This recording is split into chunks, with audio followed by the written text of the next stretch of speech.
राधे राधे मित्रों। तो मित्रों, आप लोग राधा किशन के अपकमिंग एपिसोड में देखेंगे कि मित्रों, वीडियो शुरू करने से पहले अगर आप हमारे चैनल पर नए हैं और अगर अभी तक आप लोगों ने हमारे चैनल को सब्सक्राइब नहीं किया है तो चैनल को कर लीजिएगा सब्सक्राइब और बेल आइकन को ऑल पे करके प्रेस कर दीजिएगा, जिससे कि हमारी नई वीडियो का नोटिफिकेशन आपको मिल जाए। तो मित्रों, आप लोग देखेंगे कि राधा कहती है, धन्यवाद कृष्ण इस रास के लिए, इन क्षणों के लिए और इस पुनर्जीवन के लिए। और फिर कृष्ण बताते हैं, तुम्हारी हर इच्छा मेरे लिए आदेश है राधे। तुम चाहती थी ना कि ये संसार हमारी प्रेम भक्ति को सदैव स्मरण रखे। और फिर राधा स्मरण करती और कहती हैं, तो फिर मेरी एक इच्छा को और पूर्ण करोगे। और फिर श्री कृष्ण वचन स्मरण करते और कहते हैं, मना तो नहीं कर सकता, मैंने तुम्हें वचन दिया है कि जो भी तुम कहोगी वो मैं करूँगा। अब मैं तुम्हारी बात मानूंगा तो माननी तो पड़ेगी। और फिर आगे आप लोग देखेंगे कि हस्ती कहती हैं, सेनापति क्रूर से मुझे ऐसा आभास हो रहा है कि यहाँ पर कोई दिव्य घटना घटी है क्रूर, किंतु हम वो दृश्य नहीं देख पाए। किंतु मुझे कृष्ण से शीघ्र ही अति शीघ्र मिलना है। और फिर आगे आप लोग देखेंगे, कृष्ण राधा से कहते हैं, कहिए राधा रानी अब क्या बनवाओगी मुझसे। और फिर राधा कहती है, मैं चाहती हूँ कि हमारी अष्ट सखियाँ हमारे वास्तविक रूप के विषय में जाने। और फिर कृष्ण कहते हैं राधा से, राधा यदि दाऊ के अलावा कोई भी व्यक्ति हमारे सत्य स्वरूप से परिचित होता है तो इसका परिणाम उचित नहीं होगा। और फिर राधा कहती है, तुम मेरी इच्छा पूर्ण कर रहे हो या नहीं। और फिर कृष्ण कहते, पुनः एक बार सोच लो। और फिर राधा कहती हैं, मैंने सोच लिया है, हमारी सखियां हमसे कितना अधिक प्रेम करती हैं और कुछ भी कर सकती हैं हमारे लिए। इसी प्रेम भक्ति के पश्चात स्वरूप उन्हें हमारे वास्तविक रूप के विषय में ज्ञात होना चाहिए ना। कहती हैं राधा, कृष्ण से मान जाओ ना कृष्ण। अष्ट सखियों के प्रेम का सम्मान करने के लिए उन्हें हमारे लक्ष्मी नारायण के स्वरूप के दर्शन देने चाहिए। और फिर कृष्ण कहते हैं, ठीक है, यदि यही तुम्हारी इच्छा है तो फिर पूर्ण करते हैं इस इच्छा को। और फिर आगे आप लोग देखेंगे, कृष्ण स्मरण करते हैं दाऊ को और कहते हैं, दाऊ इसी क्षण अष्ट सखियों को मेरे पास ले आइए। और फिर आगे आप लोग देखेंगे, सखियां कहती हैं, दाऊ से क्या हुआ, दाऊ आप रुक क्यों गए। और फिर दाऊ कहते हैं, क्योंकि हमें वन की ओर जाना है। और फिर सखियां कहती हैं, वन की ओर, किंतु क्यों। और फिर तभी दाऊ कहते हैं, चलो तो सही, फिर आपको पता चल जाएगा कि क्यों जाना है। और फिर मित्रों, आप लोग आगे देखेंगे कि और फिर सखियां आ जाती हैं और कहती हैं, लो दाऊ, यहाँ तो केवल राधा कृष्ण हैं, यदि इनसे ही मिलवाना था तो आप मुझे पहले ही बता देते।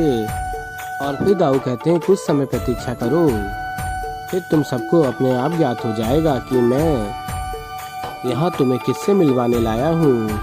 और फिर सखियाँ कहती हैं, अर्थात। और फिर मित्रों, आप लोग आगे देखेंगे कि कृष्ण राधा से पूछते हैं, राधे क्या तुम सत्य में ये करना चाहती हो।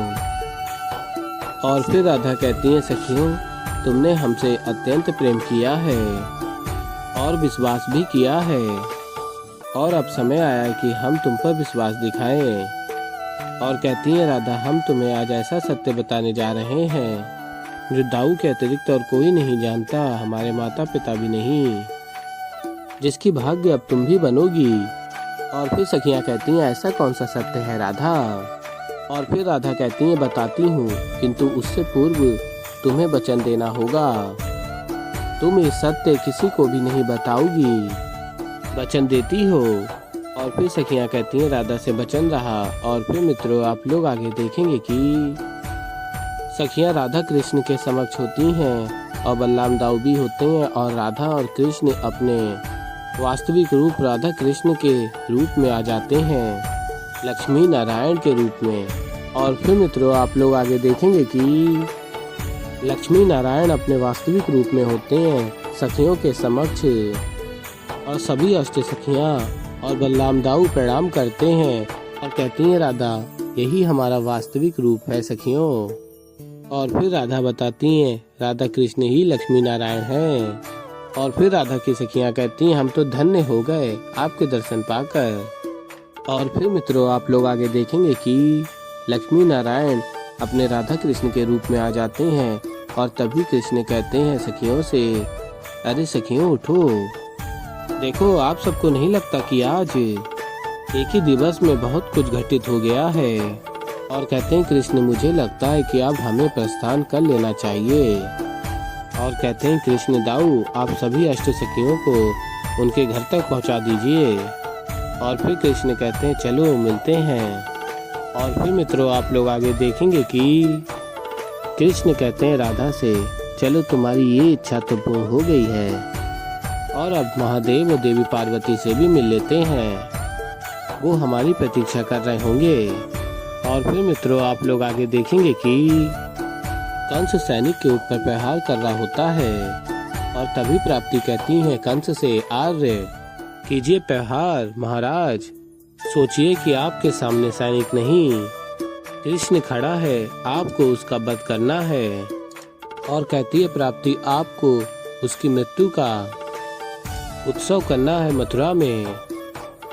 और फिर कंस स्मरण करता है सेनापति अक्रूर की बात को, वध तो हुआ है महाराज किंतु कृष्ण का नहीं, बकासुर कृष्ण के हाथों मारा गया। और फिर मित्रों आप लोग आगे देखेंगे कि कंस कहता है मैं महाबली कंस से प्रतिज्ञा लेता हूँ, मैं मगध नरेश जरासंध को तब तक आमंत्रित नहीं करूँगा जब तक मैं कृष्ण का वध नहीं कर देता।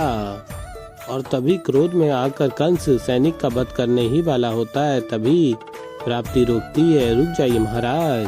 और कहती है आपने विजय सेवक पर प्राप्त की, शत्रु पर नहीं, शत्रु तो अभी भी जीवित हैं। आप कृष्ण का वध करने के लिए उत्तेजित हैं किंतु वो तो वहाँ प्रसन्नता से अपना जीवन व्यतीत कर रहा है। और फिर कंस कहता है बस एक बार अक्रूर लौट आए फिर देखते हैं कौन कौन हमारी सहायता कर सकता है। और फिर आगे आप लोग देखेंगे सेनापति कहता है अस्ति से महारानी अब हमें मथुरा के लिए प्रस्थान करना चाहिए, इससे पहले कि महाराज कंस को पता चले। और कहता है आगे सेनापति हम यहाँ आए थे कृष्ण से भेंट करने के लिए। और कहता है चलिए महारानी मेरी बात मानिए, हो सकता है कि कृष्ण यहाँ आया ही ना हो, ये केवल आपका भ्रम हो। और फिर अस्ति कहती है नहीं, ये मेरा भ्रम नहीं था, मैं मानती हूँ कि यहाँ कुछ नहीं देख पाई किंतु मेरा हृदय कहता है कि कृष्ण यहाँ अवश्य आए थे, उनको ज्ञात है कि मैं वृंदावन में हूँ। और कहती है अस्ति किंतु मुझे विश्वास है वो मुझसे अवश्य मिलेंगे, थोड़ी देर और प्रतीक्षा करते हैं। और फिर अक्रूर कहता है ठीक है महारानी, जैसी आपकी इच्छा, मैं आपके लिए भोजन का प्रबंध करता हूँ और मेरे लौटने तक आप कृपया यहीं रहिएगा। और अस्ति कहती है कहाँ हो कृष्ण, आप कृपा करके मुझे दर्शन दीजिए। और फिर मित्रों आप लोग आगे देखेंगे कि महादेव कहते हैं आराध्य देवी राधा, दिव्य रास में हमें आमंत्रित करने के लिए धन्यवाद, आपकी प्रेम भक्ति का ये रास प्रत्यक्ष देखकर हम धन्य हो गए। और फिर देवी पार्वती कहती हैं सत्य कहा महादेव आपने, हमें भी अत्यंत आनंद आया, सभी गोपी ग्वालों के साथ राधा और कृष्ण को नृत्य करते देख ये रास अब सभी के लिए स्मरणीय रहेगा। अब स्मरणीय तो रहेगा कृष्ण कहते हैं विशेष रूप से अष्ट सखियों के लिए, उन्हें आज हमने अपना सत्य स्वरूप जो दिखा दिया है, अब उन्हें सत्य का ज्ञान हो गया और ये ज्ञान उनके लिए श्रेष्ठ होगा या नहीं ये कह पाना संभव नहीं है। और फिर राधा कहती है क्यों नहीं, ये तो बहुत ही अच्छी बात है कि अष्ट सखियों को हमारे वास्तविक रूप के विषय में ज्ञात हुआ। और राधा कहती है क्यों दाऊ, और तभी दाऊ कहते हैं मैं पुनः तुम दोनों के बीच नहीं फंसने वाला, क्योंकि मुझे भली भांति ज्ञात है कि अंत में भुगतूंगा भी मैं ही। तो ऐसे ही मित्रों आगे और भी बहुत कुछ देखेंगे, तो अभी के लिए इस वीडियो में इतना ही।